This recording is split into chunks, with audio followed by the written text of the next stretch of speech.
পোলাওয়ের সাথে কাশ্মীরি আলুর দম এক অনবদ্য কম্বিনেশন। তাই আজ আমার রেসিপিতে রয়েছে কাশ্মীরি আলুর দম।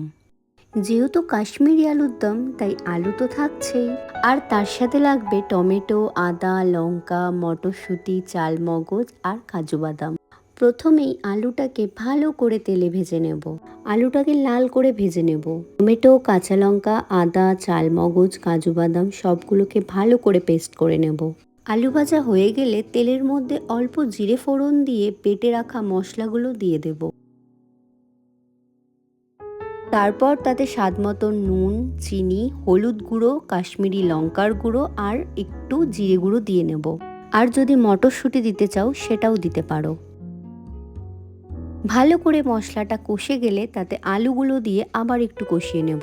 আলুগুলো কষা হয়ে গেলে তাতে জল দিয়ে 5 মিনিটের জন্য ফুটতে দেব।